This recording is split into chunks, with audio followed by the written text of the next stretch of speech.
Welcome to another episode of Mr. Contrarian Talk. More than 70 deportees from the United States arrived in the island on Thursday. A police personnel at the Norman Manley Airport told the Star that the figure is higher than the batch that arrived in January. It was not clear up to press time the reasons for which the persons were deported. The United States President Donald Trump has rolled out a plan to deport millions of undocumented U.S. immigrants. The Minister of National Security warned deportees who have criminal records in the United States that they will be sent to prison if they disrupt the peace in the society. We want to remind those who want to come back home and wish to break the law that the JCF does monitor some of you. And if you step across the line, the Department of Correctional Services will welcome you. My people, here's a video of a deportee telling his story and his struggle. So until the next video, don't forget to like, subscribe, and share. This is Mr. Contrarian. I'm out. My name is Gibbon Farquharson, and I was deported because of drug possession. 2010, June 2010, I was deported back to Jamaica. What were some of the things you were doing that led up to this event? Well, I was hanging out with the wrong crowd. And you know what I mean, and guys was selling drugs. I was there with them, and most of the time when the cops show up, they drop the stuff. You know what I mean, the cops have to put it on someone, and if you say nothing too much, you're the one that end up with it. You know, so. What challenges did you face here after you got deported? Oh man, the challenge I faced here when I got deported, I had no family when I come here, and the one that I thought that was my family, they put me out. You know what I mean? If I have money, me and them is cool. But if I ain't got no money, I gotta go. Well, I try to get a little job here and there, you know what I mean? Which there's no job in Jamaica. You know that for yourself. No job. So, you know what I mean? I try to chop, bushes, you know what I mean? Clean people's yard, rake it up. You know, whatever I could hustle, you know what I mean? Get something from to buy some food to eat and get my medication. Ask somebody to use their phone and call somebody in the state to send me some money to buy my medicine or some food, Away from that, I just go without. What kind of medical problems do you have since you're being deported? Well, before I even got deported, I have hypertension and my heartbeat is not, up to par. It's like, I have like heart problem too with that. So, with my blood pressure and the messed up heart, you know what I mean? I don't know, but I gotta take it easy. I can't walk in the sun, I can't work in the sun, you know what I mean? It's too hectic for me. Are you with family now? Family now. I don't have any family out here.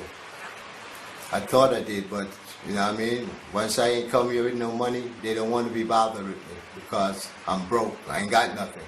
So they put me out. That's why I'm up here in the bush, living all by myself. So what do you need right now? I need help. Any way possible I could get help, you know what I mean?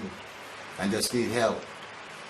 Help with my medical problem, with my food, my living, you know what I mean? The little that I have, sometimes I help people with it, I don't have it.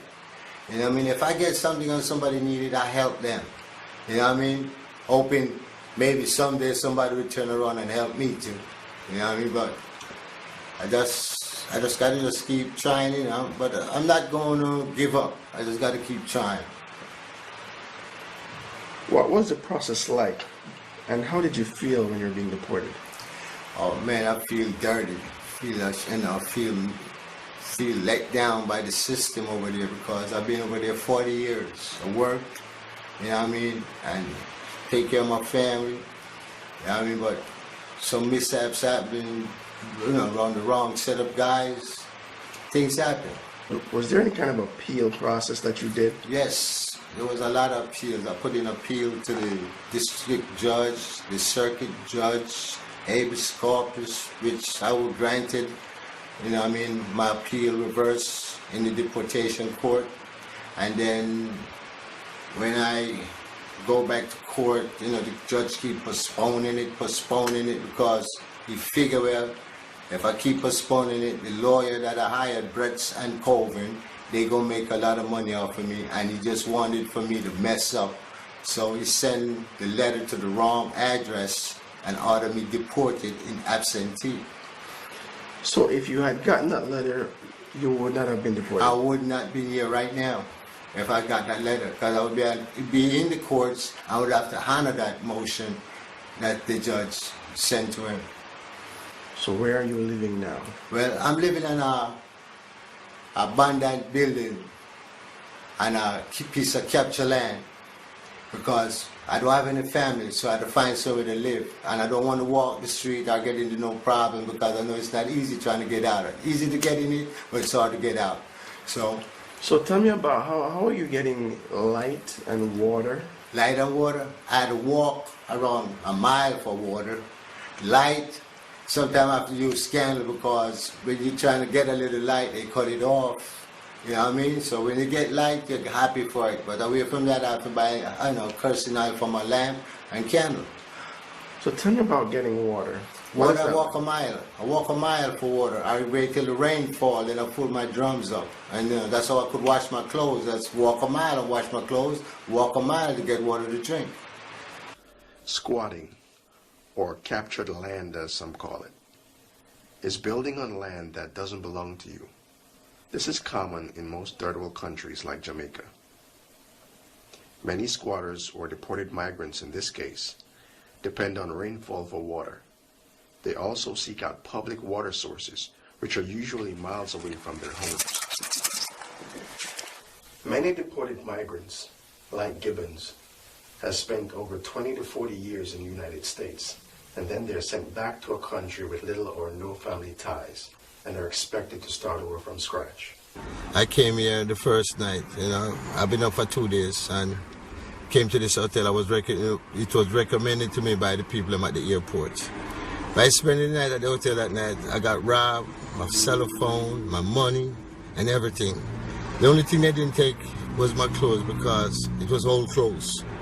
So, you know what I mean? I had to get up the next morning, and when I realized I was robbed. How did they rob you?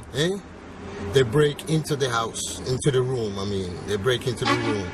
I was asleep, I didn't even see them, because maybe if I wake up, they probably would have killed me. You know what I mean? So, that's what I did, Just wake up, empty, nothing. No money, no nothing. So somebody knew you was deported and knew that's where you were going to stay? Well, I don't know if they know I was deported, but, they just break in, because they probably figure I was tired anyway, because the way I came in and, it was all drowsy and all that thing coming inside. How many days you didn't sleep? 2 days. I didn't sleep for 2 days, because I was in transport trying, coming to Jamaica. Got to wake me up like overnight at the prison in New Jersey.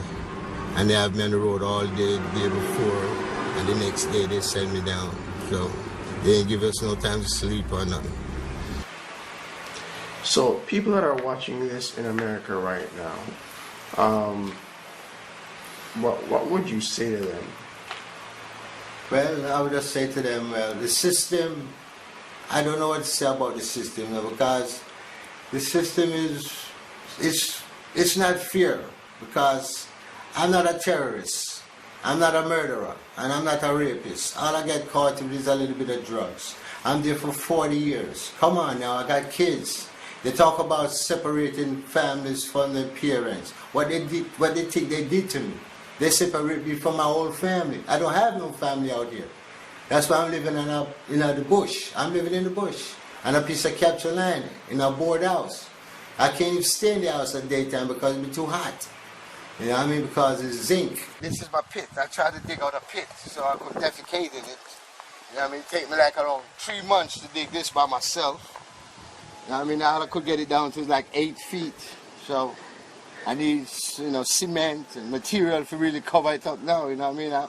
After I finished digging it, I was sick for 1 week with my back. It was killing me.